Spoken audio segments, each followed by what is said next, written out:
अस्सलाम वालेकुम। दुनिया में कोई ऐसी ताकत नहीं जो पाकिस्तान का वजूद ख़त्म कर सके। ये जुमला है बाबा कौम कायद-ए-आज़म मोहम्मद अली जिन्ना का।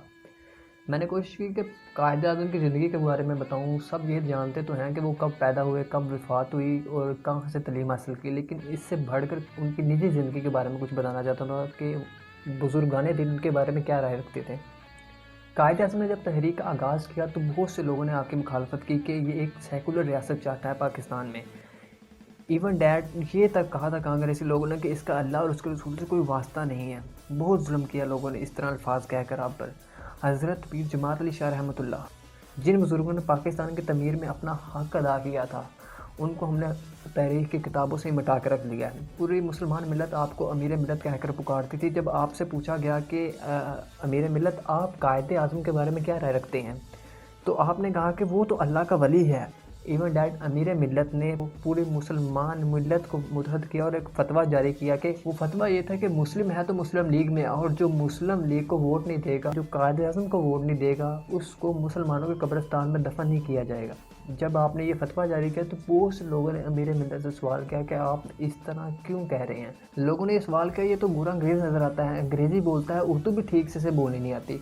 तो आपने कहा कि तुम अल्लाह के राज़ों को नहीं समझ रहे। पाकिस्तान अल्लाह के राज़ों में से एक राज़ है, ये हमारे लिए यार काम कर रहा है, ये अल्लाह के रसूल की ड्यूटी पर है।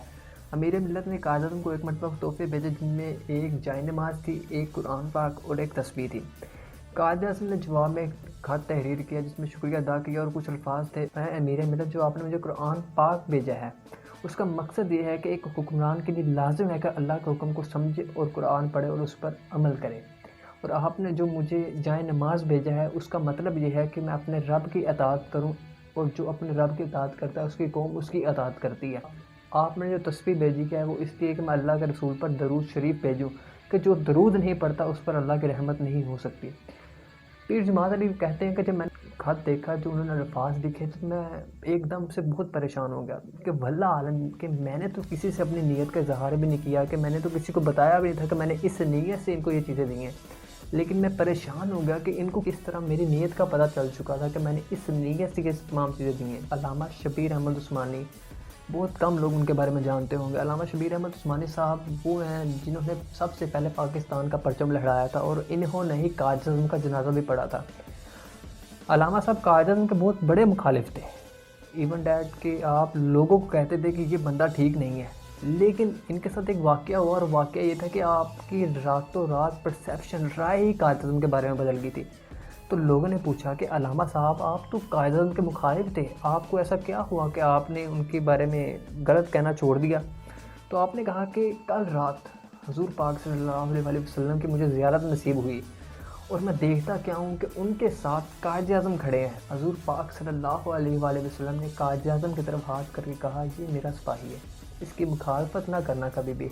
तो अल्लामा साहब कहते हैं कि मैं रोना शुरू हो गया कि मुझे अपने बड़े वली का जनाजा पढ़ाने का शर्फ हासिल हो रहा है। पाकिस्तान को बनाते हुए सिर्फ़ एक बात कही गई थी, और वो सिर्फ़ एक बात ये थी कि ना तो आपका आज रोज़ा काम आएगा, ना हज, ना नमाज, अगर आपने आज पाकिस्तान के साथ ख़यानत कर दी। शायर मशरिक़ अल्लामा मोहम्मद इकबाल से जब लोगों ने पूछा, ऐ इकबाल आप बताएं कि आपने इस लीडर को क्यों चुना, तो आपने बड़ा प्यारा सा जवाब दिया। आपने कहा कि ये बंदा ना तो ख़यानत करेगा और ना ही कभी बिकेगा।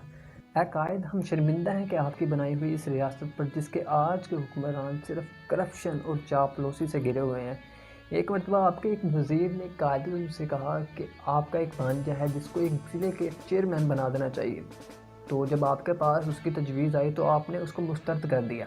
तो जब वजह पूछी गई कि आपने इसको मुस्तरद क्यों किया, तो आपने कहा कि इस वजह से कि ये इसका अहल नहीं है। आज के हुक्मरान जब आते हैं तो खानदान को सियासत से लेकर हुकूमत तक अपने घर की बांदी बना चुके होते हैं। कायद कहते हैं कि मैं दुरुस्त फ़ैसले लेने पर यकीन नहीं रखता, लेकिन मैं जब फ़ैसला ले लूँ तो मैं उसको बेहतरीन फ़ैसला साबित करता हूँ। कि कोई भी फ़ैसला लेने से पहले 100 बार सोचो, लेकिन जब फ़ैसला ले लो तो उस पर डट जाओ। पाकिस्तान ज़िंदाबाद।